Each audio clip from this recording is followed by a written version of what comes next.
Meet Margaret Walker, a woman in her late 60s who has carried both the quiet dignity of loss and the hidden strength of resilience. For years, she chose to live modestly in a small town in Maine, wearing her late husband's worn silver wedding band and driving an old sedan so that no one, not even her son, would suspect the truth. Behind that simple exterior lies a life marked by sacrifice, secrets, and a fortune built not from greed but from patience, strategy, and love. Her story unfolds at a lavish wedding where she is humiliated by her new daughter-in-law, only to reveal a past that changes everything.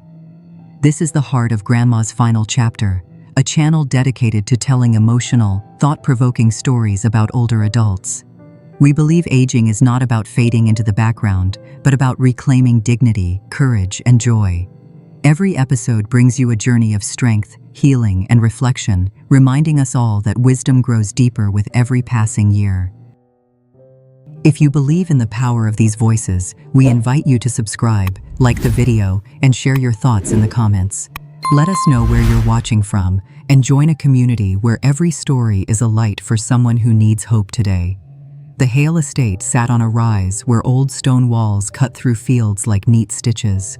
Hydrangeas blushed along the gravel drive, and a white marquee tent shivered gently in the coastal breeze that wandered in from the north shore. Inside the tent, chandeliers glittered above rows of linen tables, silver cutlery lined up like soldiers, a quartet tuning strings to a soft, glassy hum. Margaret Walker stood just inside the entrance and tried to quiet her breathing. Her palms were damp. She wiped them against the skirt of her simple navy dress and reminded herself to keep her shoulders back, chin level, smile small. She had learned long ago that invisibility was not the same as absence. If you moved carefully enough, people saw what they expected to see, and nothing more. Ethan spun past with Chloe in his arms, all champagne and laughter, 2 bright coins tossed in the air. He looked happy, and the sight put a sweetness in Margaret's chest that hurt a little.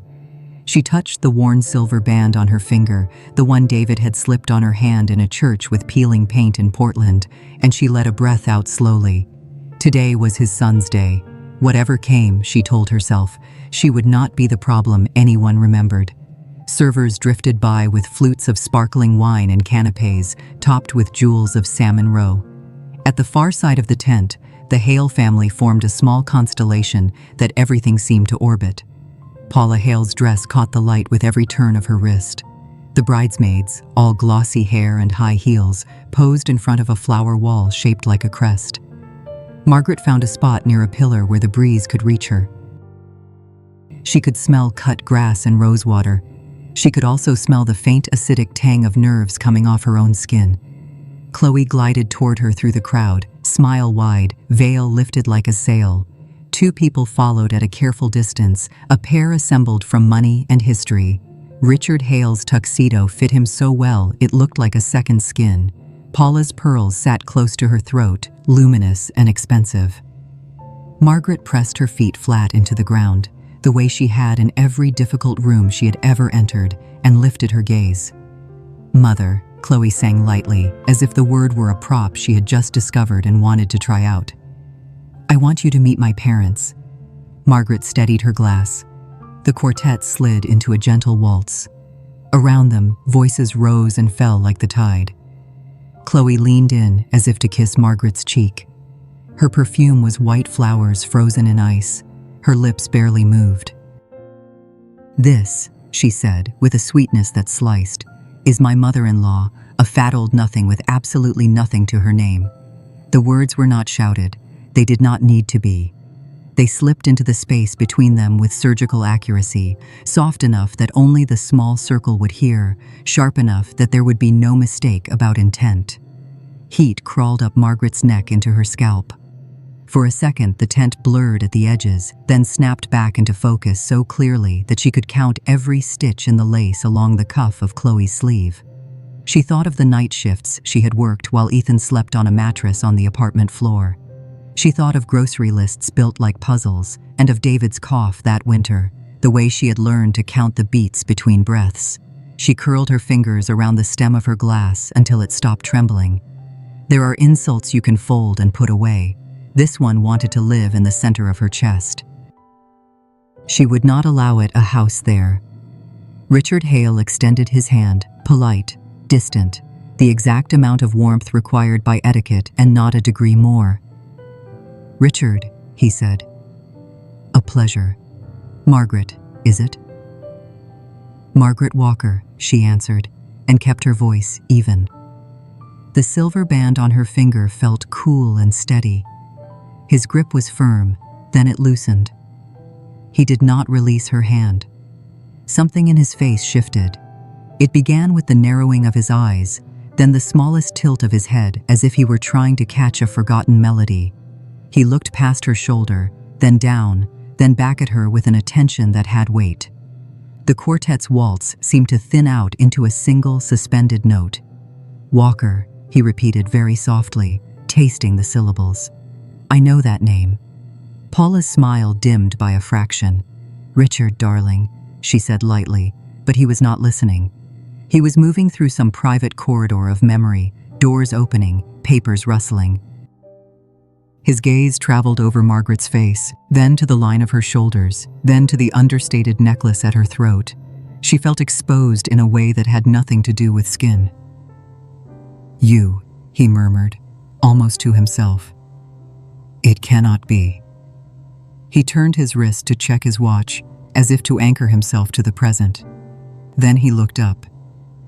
"You were in a boardroom in Back Bay 3 years ago. You sat at the end of the table and said almost nothing. Your lawyers spoke for you. The buyer would not disclose beneficial ownership. They said the investor valued discretion above all else." The noise in the tent flattened. People were still talking, laughing, clinking glasses, yet the sound came to Margaret from far away, as if through snowfall. She watched the realization assemble itself on Richard's face, piece by deliberate piece, until it became a picture he could not ignore. "You are the one," he said. His voice did not rise. The certainty in it drew a small circle of silence around them. "You are the quiet investor who bought Hale textiles." Chloe blinked. "What?" The words snapped like brittle sugar. Paula's hand rose to her pearls again, the gesture of a woman who had learned to handle shock with choreography. Ethan, across the dance floor, turned toward them, drawn by some tide he could not see. Margaret felt her heart press once against her ribs, hard and clean, then fall into a steady rhythm. The old instinct urged her to sidestep, to let the moment flow around her and pass. She could retreat into the comforting silhouette she had worn for years, the careful woman in an inexpensive dress who took small bites and asked about other people's children. Instead, she lifted her chin. She did not smile, she did not deny. The silver ring caught a shard of light and returned it, a small, bright answer. "I was at that meeting," she said calmly. "We all do what we must to protect what matters." Richard studied her, and she watched something like respect, or perhaps fear, arrive in his eyes and take a seat. Chloe recovered first. She reached for Ethan's sleeve as he approached, her voice regaining its sugary gloss. "Darling, we were just welcoming your mother to the family." Margaret heard the music swell again, smelled garden roses warming under the lights, felt the salt breeze slide along her skin. Shame still burned at the edges, but a colder clarity was rising behind it, a tide that would not recede. The insult had been an opening move. The recognition that followed had changed the board. She set her glass on a passing tray. "Congratulations," she said to Ethan, and she meant it. Then she turned to Richard, whose eyes had not left her face. "Perhaps, Mr. Hale, we will speak later. Weddings are not the place for business." She paused, letting the words rest where everyone could see them. "Or for cruelty." The chandelier light trembled on crystal. Somewhere outside, a bird called into the late afternoon. Inside the tent, the story that would reshape their lives had already begun to write itself, letter by careful letter, across every polished surface. I kept the apartment in Portland because it never pretended to be more than it was. A narrow stairwell that creaked in 2 places, windows that fogged when the kettle boiled, floors that kept the smell of salt after a storm rolled in from the bay. I could walk to the corner store for milk and coffee. I could hear the ferry horn in the distance on foggy mornings. No one cared who I was when I carried my groceries up those stairs. The neighbors knew me as the woman with the old sedan that coughed to life even in February. They waved, then went back to shoveling their stoops. It was a life built on small rituals that asked for nothing and kept my secrets well. 15 years like that. A silver band on my finger with a nick along one edge where it had hit a sink in a rental we could barely afford. David said it made the ring look braver. He said it looked like us. I have worn it every day since the church with the peeling paint and the hymn that would not sit still in the choir's mouths. The metal has thinned. The light finds the scratch and sits there. When I twist the ring, the skin underneath is paler, as if the world forgot to touch that place. People think wealth is a noise. They picture engines and champagne corks. For me, it became an exercise in volume control. The quieter my life grew, the farther the sound of money receded. I learned which sweater never calls attention to itself, which market sells day-old bread still good enough for toast, which mechanic will tell the truth about a brake job. I kept records on paper in a box that used to hold Christmas ornaments. I met lawyers in offices with no name on the doorbell. I learned to pour water on a fire without steam. I learned to move like a shadow that chooses where to fall. Ethan believed what I wanted him to believe, that his father left enough to keep us steady. That hard work mattered more than inheritance. That ambition should serve a craft, not a craving. I watched him interview for internships with a tie that he had ironed twice. I watched him do the math on his first mortgage and still choose the smaller house because it meant he could sleep at night. Each time I reached for him with help, my hand came back to my side. Love is sometimes a pocket sewn shut. At night, after work, I would sit at the small kitchen table and spread out the mail. Bills on the left, letters on the right, a single photograph in the center. David's smile from a day at the harbor when the sun turned the water to glass. He had his sleeves rolled up and a smudge of engine grease along one knuckle. The camera caught the moment before he laughed. When things were hard, I let my eyes rest on that split second. It reminded me that a person can be both weary and alive. On the evening after the wedding, I did not drive back to Portland. I stopped at a small roadside inn north of Boston where the sign flickered between vacancy and no vacancy, as if it could not decide what it wanted. The room had a bedspread with a pattern of blue shells and a lamp that hummed when you turned it on. I placed my purse on the chair, set my phone face down on the nightstand, then sat on the edge of the bed and let the stillness arrive. It did not come sweetly. The words from the tent kept returning, not loud, but exact. A fat old nothing. Each syllable found a part of me that had carried 2 jobs, that had cut pills in half to make a prescription last, that had kept quiet when men in suits used the word lady as if it meant furniture. The first tears surprised me. I pressed the heel of my hand to my eyes and felt the bones there. I told myself to breathe through the wave, not against it. The wave obeyed a law older than pride. It came, it passed. I was still there when it was done. I opened my wallet and slid out the small photo I carried. David at the harbor again. The paper had softened at the corners from years of being handled. I set the picture under the lamp. The scratch on my ring caught the same light. I thought of our last winter, of the cough that made us count the spaces between words. He would not have liked the tent. He would have hated the way Chloe spoke to me and then smiled for the photographer.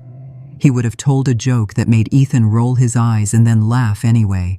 He would have stood next to me so I did not have to stand alone.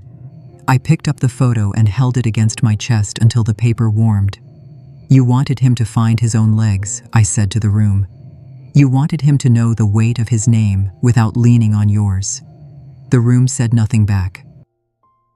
The hum of the lamp continued. The highway breathed beyond the window like a large animal asleep. Invisibility had given me freedom.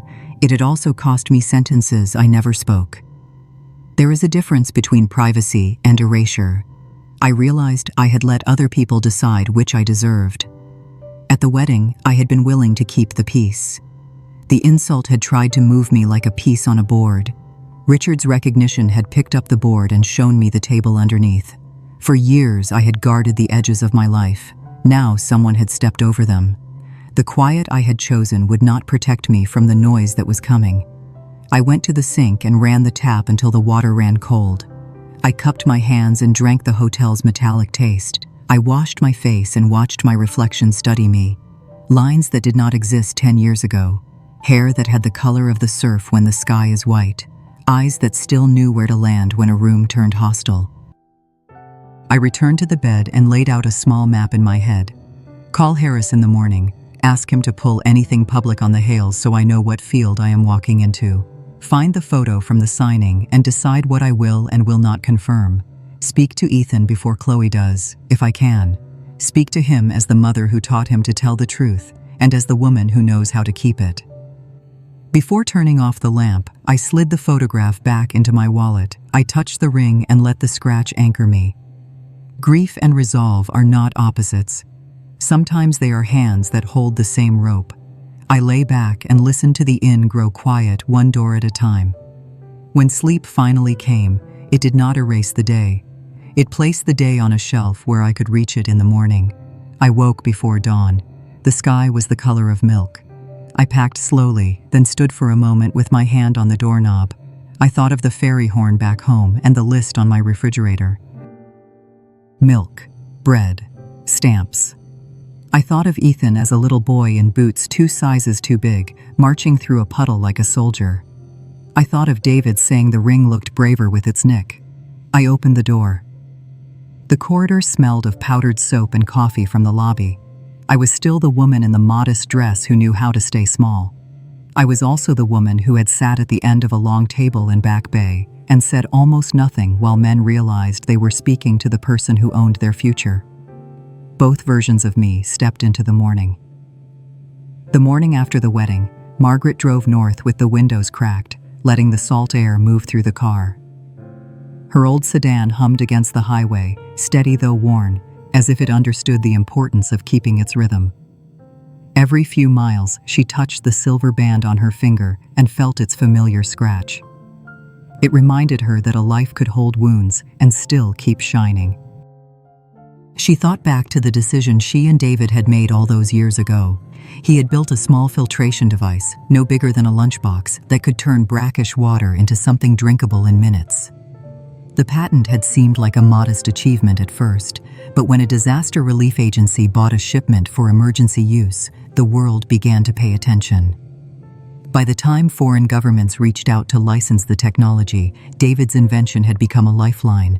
Margaret remembered his handwriting on the first sketches, the way he had said, "If one child drinks clean water because of this, it is enough."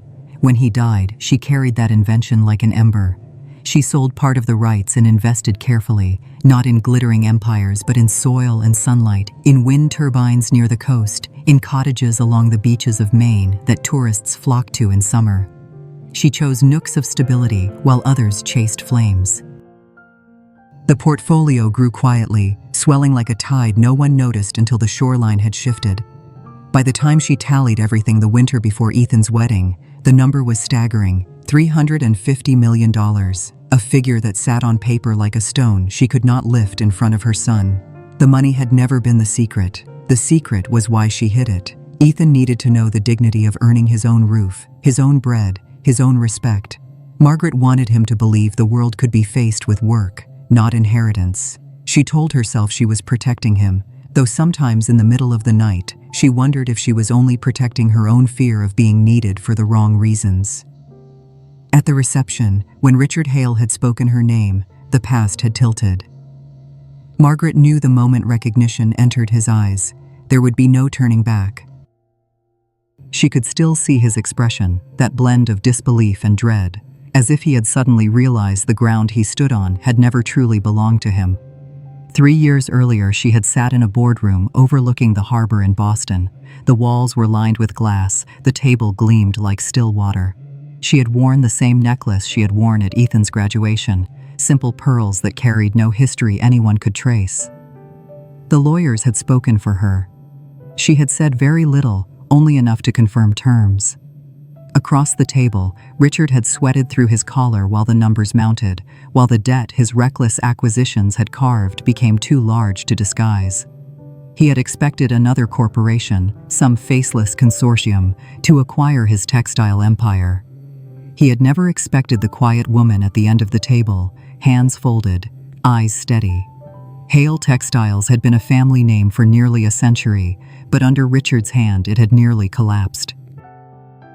He had borrowed against futures that never came, expanded too quickly, tried to play a game that required more patience than pride. When she bought it, she did so not to humiliate him, but because she saw something worth saving. The mills still produced quality.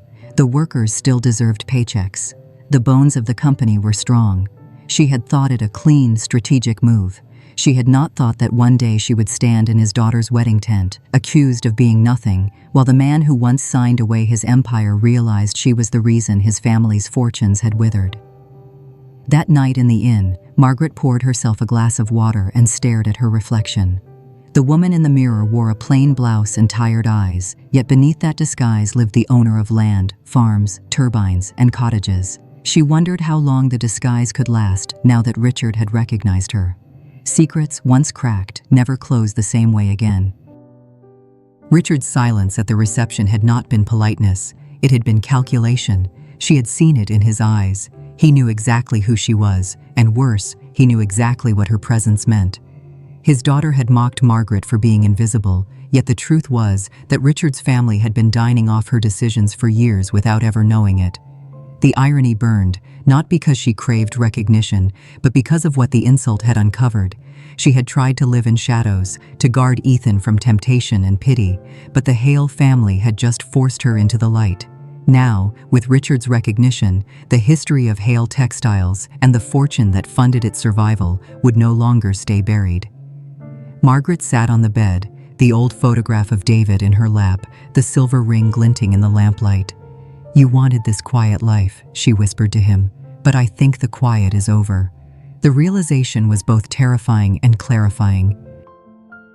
She had spent 15 years hiding her wealth, yet in a single careless insult, Chloe had torn down the walls Margaret had built. Richard Hale had seen through them, and now she knew he would not let go. In the hush of that small room, Margaret made a promise. If her fortune had to be revealed, it would not be taken from her. If her past had to be uncovered, she would not let it be rewritten by people who had mocked her existence.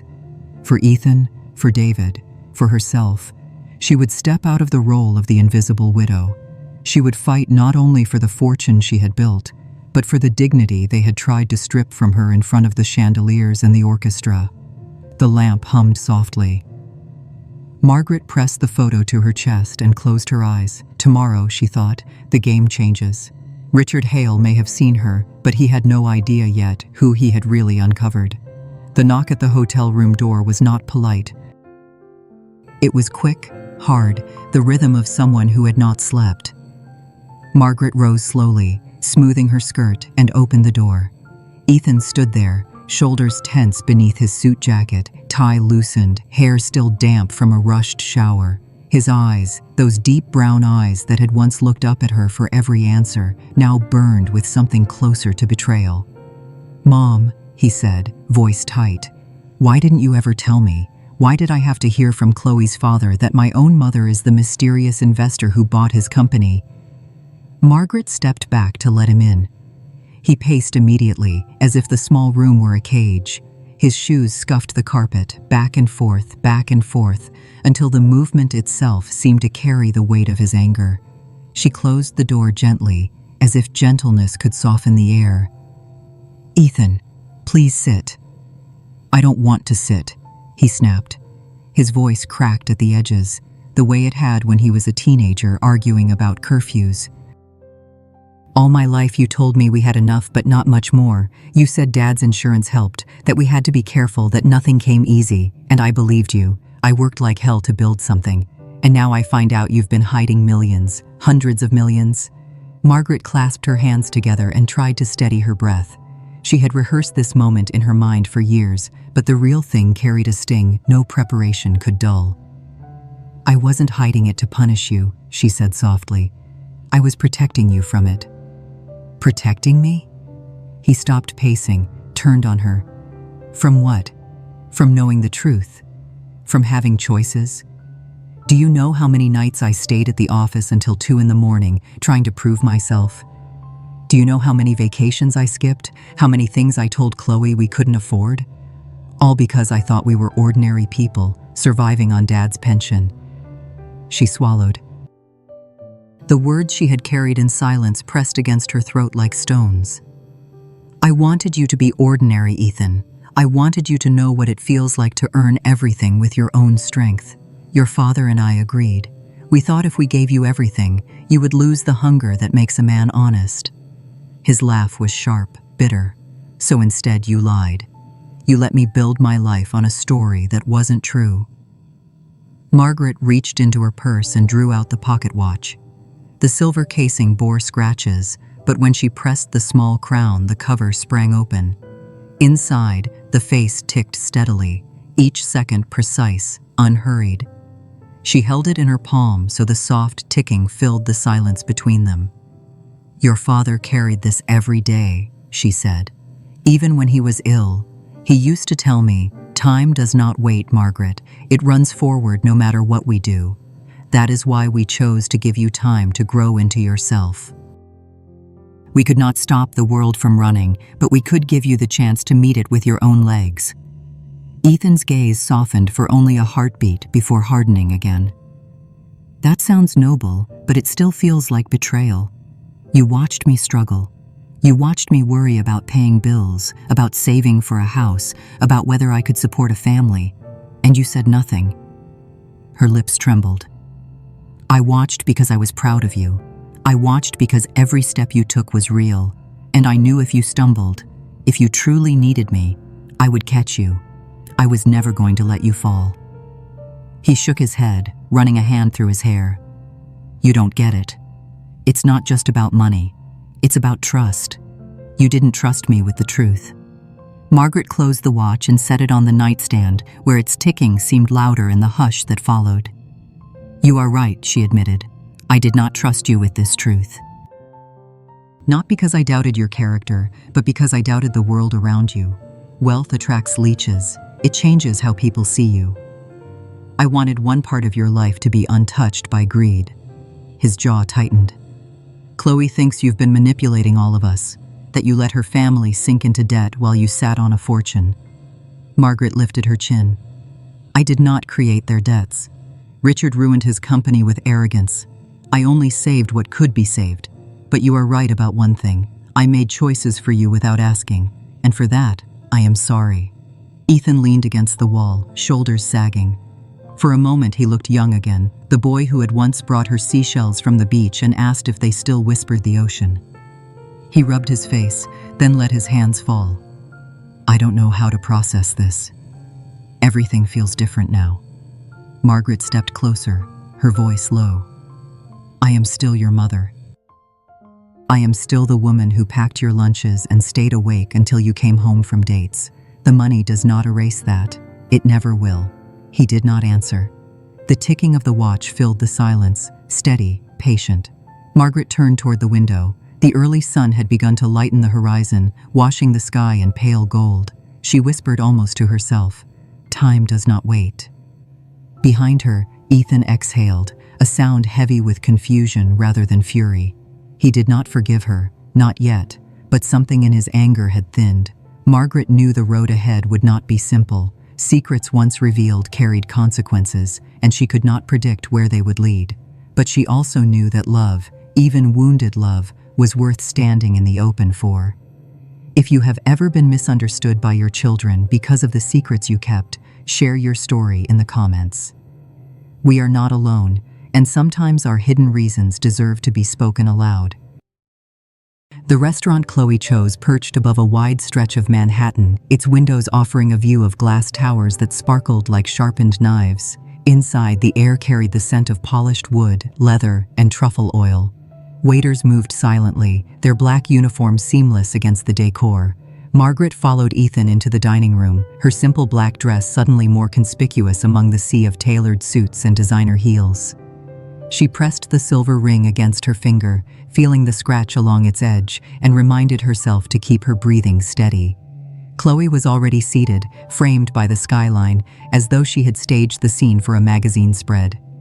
A waiter poured her water into a crystal glass, and she accepted it with a graceful nod before turning her smile on Margaret and Ethan. I'm so glad you both could make it, she said warmly, though the calculation in her eyes was sharp. Margaret slid into her chair opposite Chloe, with Ethan beside her.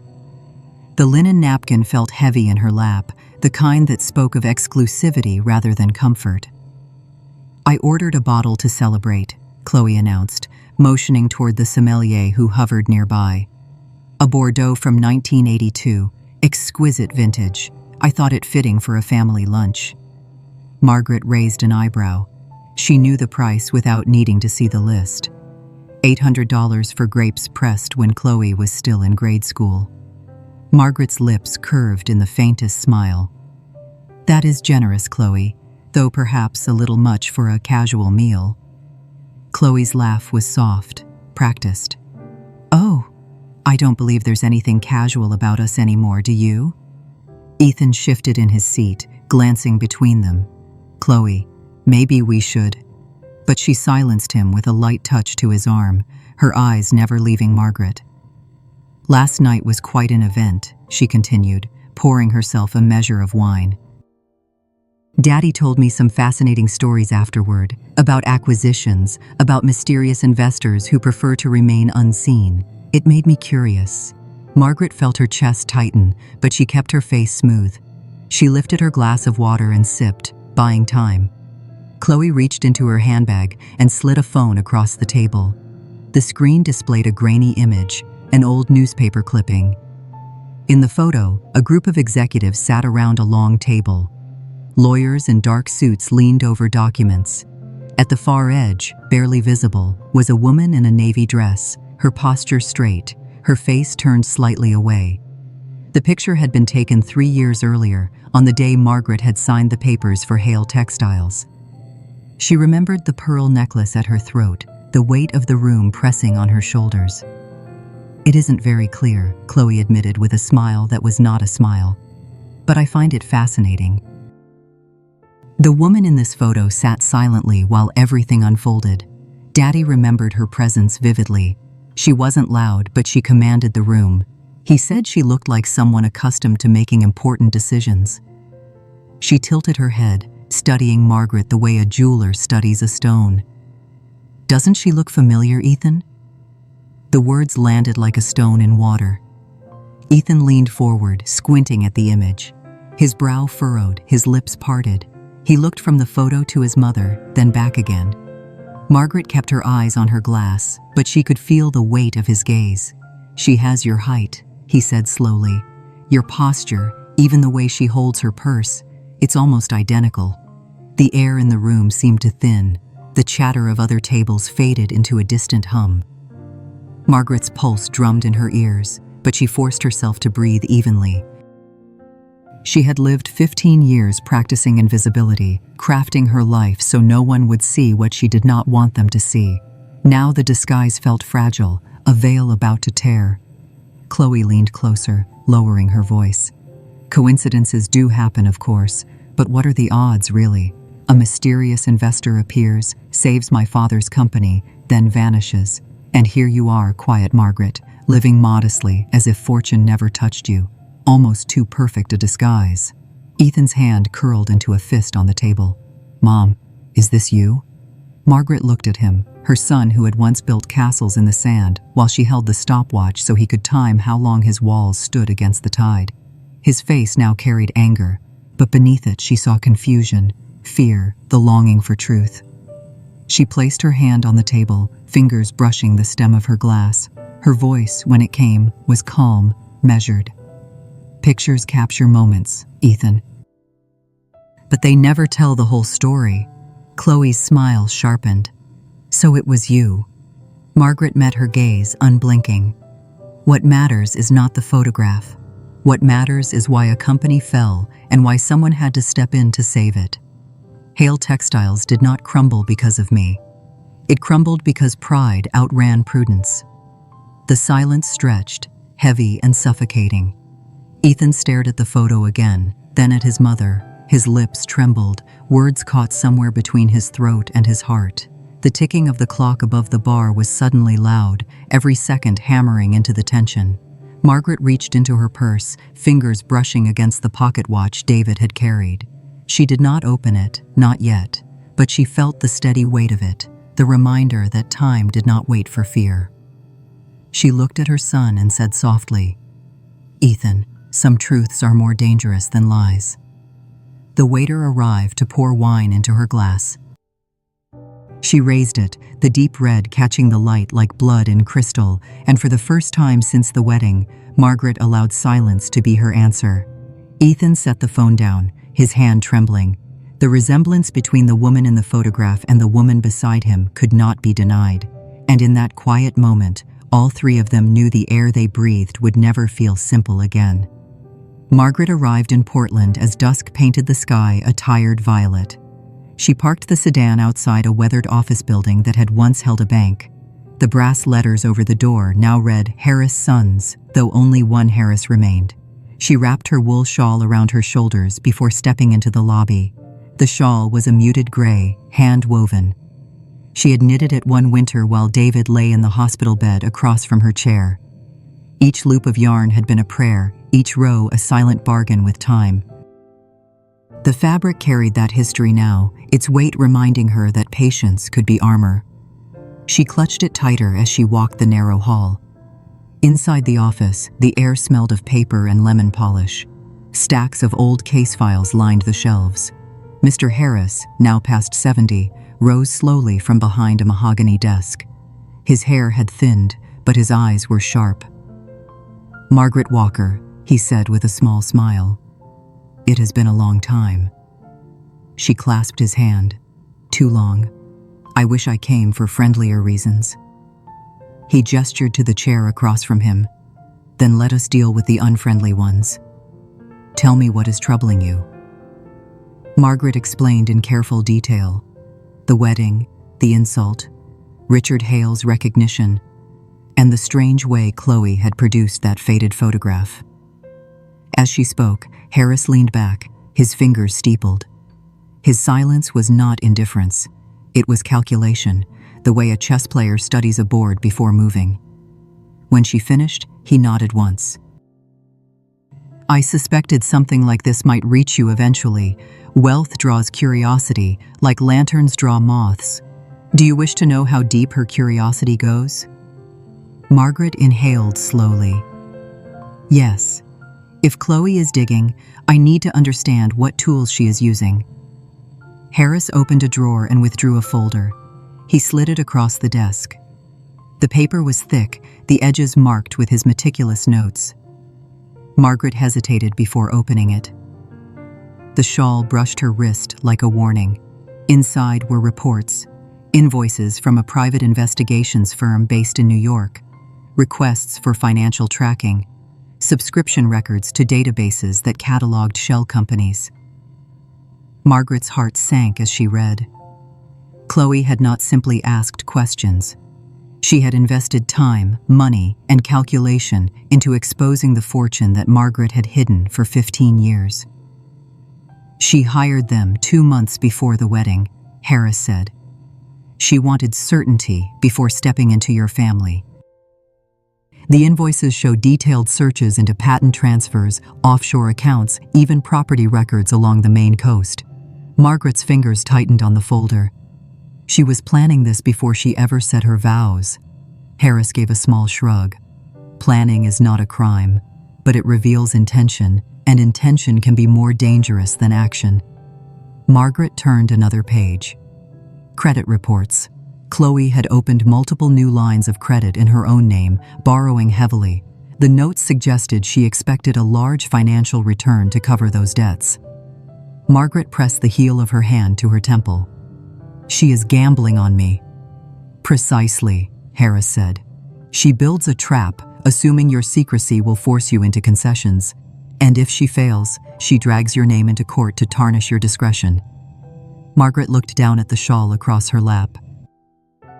She remembered David's hand resting on it as he slept, his fingers curled into the yarn as though it could shield him from the cold machines of the hospital. Patience had been their shield then. It must be her shield now. She raised her eyes. What about the Hales themselves? What is their true position? Harris's expression darkened. He opened another folder and pushed forward a set of bank records. This is where the picture sharpens. The Hale estate is mortgaged to 70% of its value. Richard has refinanced 3 times in the last 5 years. Their accounts bleed interest. Their investments are shallow, drained to maintain appearances. They have been living on loans. Margaret's pulse quickened. The grand halls, the orchestra at the wedding, the floral walls. It was all scaffolding built on borrowed wood. They are vulnerable, Harris continued. Vulnerable people make desperate moves. If they can attach themselves to your fortune, they believe they will survive. Without it, their facade crumbles. Margaret closed the folder and laid her palm on the shawl, smoothing its fibers as though she could iron her racing thoughts. She felt the faint ridges where stitches changed rows, each imperfection a mark of human hands working through long nights. "They think I am weak," she said quietly. "They mistake modesty for ignorance." Harris leaned forward, his voice low. "You are not weak, Margaret, but you must decide now. Will you stay invisible, or will you fight in the open?" She lifted her eyes to meet his. In them he saw the quiet steel of a woman who had spent years hiding her strength but had never lost it. The ticking of the clock on his desk echoed in the room, each second a reminder that time pressed forward. Margaret straightened her shoulders. "If Chloe has declared war, then I cannot remain in shadows. Patience is armor, yes. But even armor is meant to face the field." The room was still. Outside, the lamps along the street buzzed faintly. Margaret folded the shawl carefully and draped it over her arm. It felt heavier than before, as if carrying the weight of what Harris had revealed. She rose, thanked him, and stepped into the night. The cool air touched her face, but it did not chill her resolve. For the first time in years, Margaret Walker was not hiding. She was preparing. The conference room at the Boston Hotel gleamed with sterile perfection. Walls paneled in muted oak, a chandelier humming faintly above, and a long table draped in white linen. The scent of fresh polish mingled with the faint bitterness of strong coffee. Margaret arrived early, the shawl draped over her shoulders, the pocket watch in her purse, the wedding ring still cool against her skin. She sat at the head of the table, not because she wished to, but because no other seat felt right. Ethan entered first, hesitant, his tie slightly askew.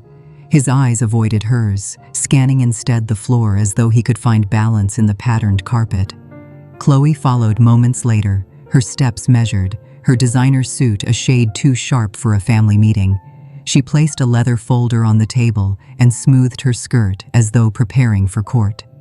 "Thank you for agreeing to this," Chloe began, her smile polite but taut. "I think it's important that we establish transparency, for the sake of Ethan, for the sake of the family." Margaret inclined her head, offering nothing. Chloe slid a document across the table. "I propose we create a family foundation, something with a clear structure, a board of trustees, and a vision for philanthropy. It will protect our privacy, offer tax advantages, and allow us to present ourselves as a united front. To start, I believe a contribution of $20 million would establish credibility. From there, the foundation would be jointly managed." Ethan looked stunned. "$20 million? Chloe, that's..." Chloe placed her hand over his. "Darling, it's just a starting point. With proper management, it will multiply, and more importantly, it will bring us together as a family." Margaret remained silent for a long moment, her gaze resting on the edge of the folder. She let the weight of Chloe's ambition hang in the air. Then, slowly, she leaned forward, folding her hands. "Before we discuss money," she said softly, "let's discuss something else." Chloe arched a brow. "Of course. What did you have in mind?" Margaret's eyes did not waver. "Do you love my son?" The question landed like a stone dropped into still water. Ethan turned sharply toward his wife. Chloe's practiced smile faltered for the first time. "What kind of question is that?" she asked, her tone brittle. "A simple one," Margaret replied. "Do you love Ethan for who he is? Or for what you believe he represents?" Chloe laughed nervously, waving a hand. "This is absurd. Of course I love him. Why else would I marry him?" Margaret reached into her purse. Her fingers brushed against the wool of the shawl, steadying her before closing around a slim recorder. She placed it gently on the table and pressed play. The voice that filled the room was unmistakably Chloe's, younger but still sharp, recorded in a careless moment of candor. "I will never marry a man without money. I am tired of wasting time on dreamers. Stability is everything. If he doesn't come from a good family, he's not worth my time." The words played once, twice, each repetition driving the air thinner. Ethan's face drained of color. He looked at Chloe as if seeing a stranger. Chloe's hands tightened into fists. "Where did you get that?" she hissed. Margaret's tone remained calm. "From someone who keeps their eyes open." Words spoken in confidence often find their way into the light. Ethan pushed back his chair, the legs scraping harshly against the floor. "Chloe, is this true?" Chloe's eyes darted between them. "That was years ago. I was joking with a friend. People say foolish things when they're young." Ethan's jaw tightened. "You said this the year before we met." The silence in the room was suffocating. Margaret sat perfectly still, her shawl heavy across her shoulders, her heart pounding but her face unreadable. She had revealed the piece of the game Chloe had hidden, the truth that turned ambition into betrayal. Chloe leaned forward, her voice trembling with forced control. "This is manipulation. You're twisting everything to make me look like a monster." Margaret finally allowed herself a small, steady smile.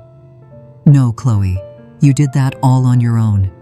Ethan stood, his hands shaking. "I need air," he said, and walked toward the door without looking back. Chloe watched him go, her mask slipping, desperation glinting in her eyes. The folder on the table, once a weapon, now looked like a hollow prop. Margaret reached for the recorder, switched it off, and placed it back in her purse. She rose, adjusting her shawl. "This meeting is over," she said quietly. "If we are to talk again, it will not be about foundations or millions. It will be about truth." She walked out, leaving Chloe alone in the sterile room, her ambition crumbling into silence. Love and money often sit on the same table, but not every promise can hold both. If you have ever questioned whether affection in your family was genuine or conditional, share your thoughts below. Your story might give courage to someone else. The silence after Ethan left the conference room stretched like a shadow across the table. Chloe sat rigid in her chair, her perfectly polished nails tapping against the leather folder she had brought, as if the rhythm might bring back control. Margaret remained standing, shawl drawn close around her shoulders, every line of her face calm but unyielding. The chandelier above hummed faintly, the only sound in a room that had witnessed ambition unravel. Ethan returned a few minutes later, his eyes red, his jaw set. He stopped at the doorway, looking at Chloe not as a husband, but as a man confronting a stranger who had trespassed into his life. "I don't know who you are anymore," he said quietly. Chloe rose, her voice trembling with a veneer of composure. "Ethan, please. That recording was years ago. I was foolish. You know I love you." But Ethan didn't answer.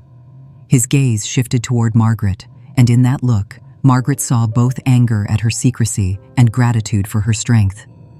Margaret pulled a worn envelope from her bag and set it on the table. From it, she drew an old photograph, her wedding picture, edges yellowed, colors faded but still vivid in memory. She placed it carefully on the table between them. David's arm was around her waist, his smile broad, his eyes unclouded by illness. She had kept this photo for decades, tucked into drawers and wallets, a reminder that every sacrifice she made was rooted in love. "This," Margaret said softly, her hand resting on the photo, "is the reason I chose silence. Every decision I made since David's passing has been to protect this." She tapped the picture, "the happiness of my family." Ethan deserved to build a marriage on truth. He deserved to be loved without conditions. And now I see how close he came to being deceived. Chloe's voice cracked. "You can't prove any of that. You can't sit there and accuse me without evidence." Margaret looked at her evenly. "But I can, because while you were investigating me, I was investigating you." She opened another folder, this one thick with papers. She spread them slowly across the table. Mortgage documents, bank statements, records of loans. The tidy facade of the Hale fortune crumbled in black and white before Chloe's eyes.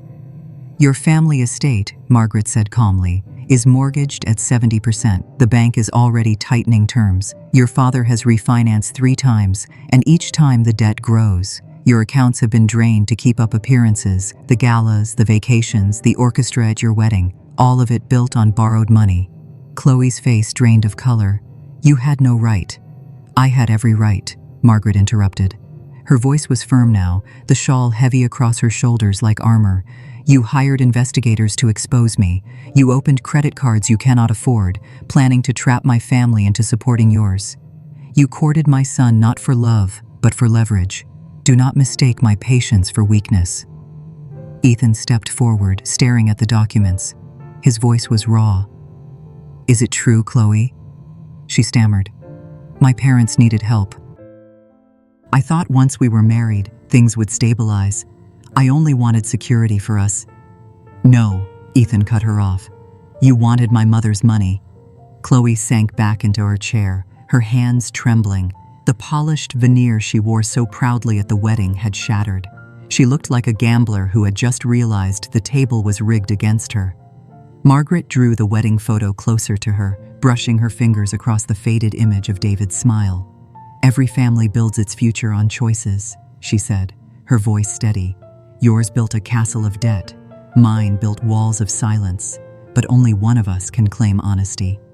Chloe's eyes filled with tears. Whether from shame or fury, Margaret could not tell. "You're destroying my life." Margaret's gaze did not soften. "No, Chloe. You did that yourself when you decided to turn marriage into strategy. I am simply making sure my son sees the truth." The chandelier hummed. The papers whispered against one another as Ethan picked them up and scanned them. His hands shook, but his voice when it came was clear. "Mom, you should have told me sooner. But thank you. At least now I know." Margaret folded the shawl tighter around herself, the photo safe in her hand. For the first time in years, she felt the strength of visibility. She was no longer the invisible widow. She was the mother protecting her child, even when it meant tearing down the illusions he wanted to believe. Chloe lowered her face into her hands, her shoulders shaking. Margaret rose, gathered the papers, and placed them back into her bag. She paused, looking at her son, and said quietly, "Love is never measured in dollars. It is measured in truth." The meeting ended not with shouting, but with silence, a silence heavy enough to crush illusions. Margaret walked out of the room first, the old wedding photo pressed against her chest. Ethan followed, leaving Chloe alone with the ruins of her carefully crafted lies. What would you do if you discovered your child's spouse only came for money? Would you confront them or stay silent for peace? Share your thoughts in the comments so other parents may reflect too. The boardroom of the Boston law office was cold in design and colder still in spirit. The walls were glass, the city spread out beneath them like a chessboard of lights. Margaret sat with her shawl folded neatly across her lap, the wedding photograph in her purse. Across from her sat Chloe, Richard, and Paula Hale, their lawyer perched stiffly at the corner of the table. Ethan sat beside his mother, his jaw clenched, his eyes searching for answers he was afraid to hear. The lawyer cleared his throat first. "Mrs. Walker, my clients feel they have been unfairly excluded from financial decisions that affect the well-being of the family. They are prepared to pursue legal remedies if necessary." Margaret let the words pass over her without flinching. Her fingers brushed the corner of the shawl, reminding her of the patience she had knitted into it during David's hospital days. Patience was her weapon, but silence was no longer her shield. She leaned forward, her voice measured and calm. "I am prepared to make an offer," she said. Richard's brows furrowed. Paula shifted in her seat. Chloe lifted her chin, eyes bright with false confidence. Margaret opened her leather folder and placed a single sheet of paper on the table. $3 million. Paid in full. In exchange, Chloe, you and your family will withdraw from my life and Ethan's life, permanently. No further contact, no legal claims, no foundation meetings, no boardroom ambushes. Clean. Final. The room fell into a silence so deep that even the hum of the city below seemed distant. Richard stared at the paper. Paula pressed her lips together, her manicured hands twisting in her lap. The lawyer blinked twice, adjusting his glasses as if the sum had unsettled his practiced composure. Chloe's mask faltered. "$3 million?" she whispered. "You think you can just pay me to disappear?" Ethan turned sharply toward his mother, his face flushed with anger. "Mom, what are you doing? This isn't a negotiation. This isn't a transaction. This is my marriage, my life. You can't buy or sell that." Margaret turned to him, her eyes soft but unwavering. She reached into her purse, pulling out the wedding photo, and laid it gently on the table beside the offer sheet. David's smile looked up at them all, unguarded, honest. She let Ethan see it before she spoke. "No, Ethan," she said, her voice low but cutting through the air like glass. "This isn't buying or selling a marriage. This is buying your freedom." Her words struck the table like a gavel. Ethan recoiled, his mouth opening, then closing, unable to form an answer. Chloe's face drained of color, her fingers trembling against the armrest of her chair. Richard shifted uncomfortably, his silence telling more than his words ever could. Paula looked down, ashamed, though whether it was for her daughter or herself, Margaret could not know. Margaret leaned closer, her gaze fixed on Chloe. "You wanted wealth, not love. You wanted security, not partnership. You calculated your steps before you even said yes to Ethan. You turned marriage into a contract. Well, I am simply closing the contract you began. This money isn't for you, it's for my son, to untangle him from the lies you wove around him." The lawyer fumbled with his notes, his polished arguments dissolving under the clarity of Margaret's offer. "Mrs. Walker, this is highly unusual." "It is highly practical," Margaret interrupted. $3 million, Chloe. Enough to preserve your pride, enough to steady your parents' crumbling estate. And in exchange, my son walks free. No more secrets, no more debts disguised as affection. The silence grew heavy again. Finally, Chloe spoke. Her voice was small, shaky, but the ambition in her eyes betrayed her. "And if I refuse?" Margaret sat back, folding the shawl around her shoulders. "Then you face exposure. I know about your father's debts, the mortgages, the credit cards you opened to fund your investigation. I know the truth, Chloe, and I will not hesitate to protect Ethan from it. If you walk away from this offer, you will walk into a battle you cannot win." Chloe's lips parted, then closed. She glanced at her parents. Richard looked away, jaw tight, shame painted across his features. Paula's eyes glistened with unshed tears. The lawyer leaned toward Chloe, whispering urgently, but Margaret could see the calculation in his expression. He knew this deal was cleaner than any courtroom fight could ever be. Ethan's voice broke the silence, trembling with both fury and grief. "So this is it? My marriage reduced to a price tag?" Margaret turned to him, her hand brushing the photo. "No, Ethan. This is me doing what I should have done from the start, protecting you. Sometimes freedom comes at a cost, and sometimes paying that cost is the only way forward." The chandelier above buzzed faintly, the room suspended between choice and consequence. Chloe closed her eyes, her shoulders slumping, the fight draining from her posture. When she opened them again, she looked not at Ethan, not at Margaret, but at the offer sheet in front of her. "I'll take it," she whispered. Ethan inhaled sharply, his face twisting in pain. Margaret closed her eyes, pressing her palm against David's photo. She had won the battle, but she could feel the wound it left in her son's heart. The lawyer collected the papers, murmuring about signatures and timelines. Richard and Paula remained silent, their dignity crumbling with their fortune. Chloe's hands trembled as she signed. Within weeks, the divorce was filed, the settlement transferred. Chloe vanished from their lives, her ambition funded, but her presence erased. Margaret stood by the window of her apartment the day the papers arrived, the city spread below her, the shawl around her shoulders.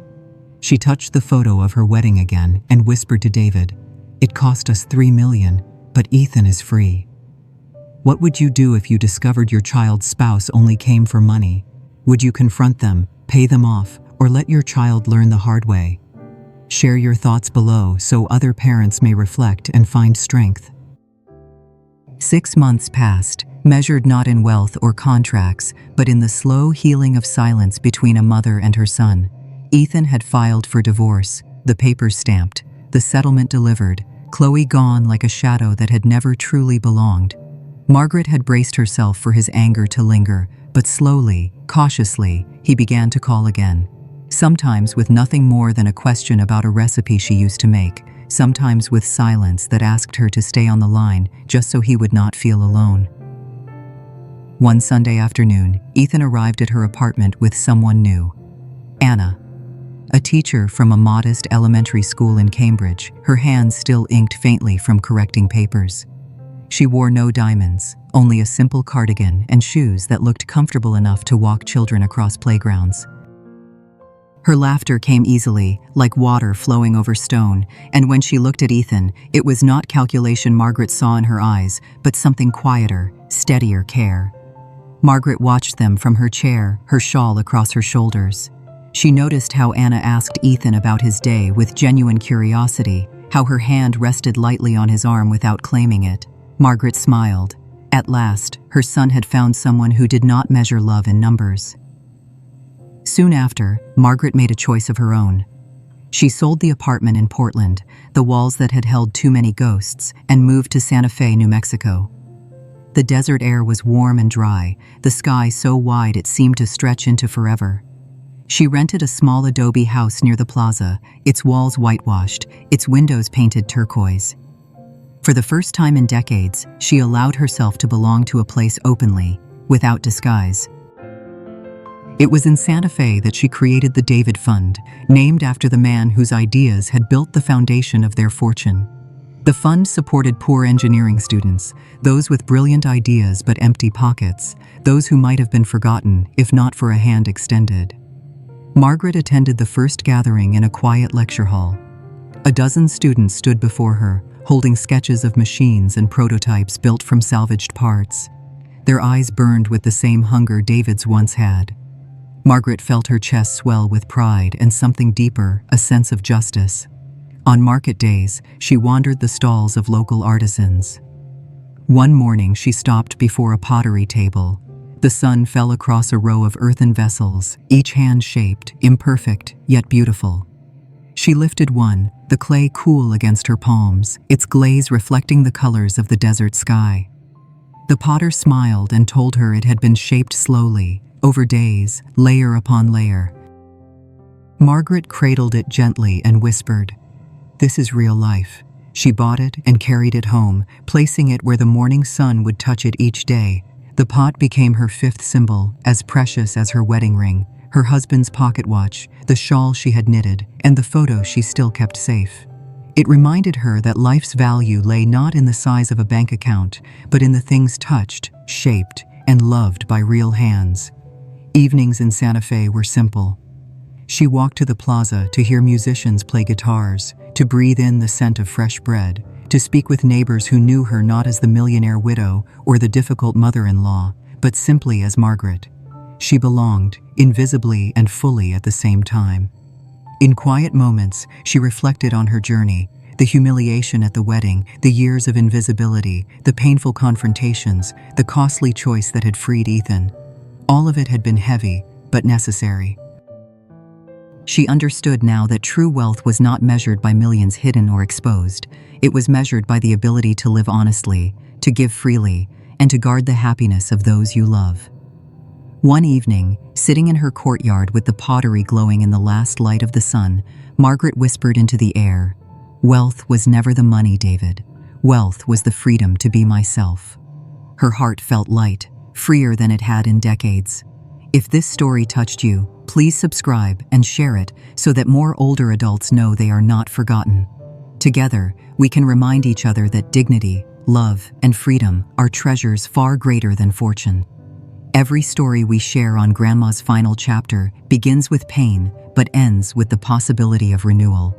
Margaret's journey reminds us that life does not measure us by the insults we endure, the fortunes we hide, or the betrayals we uncover.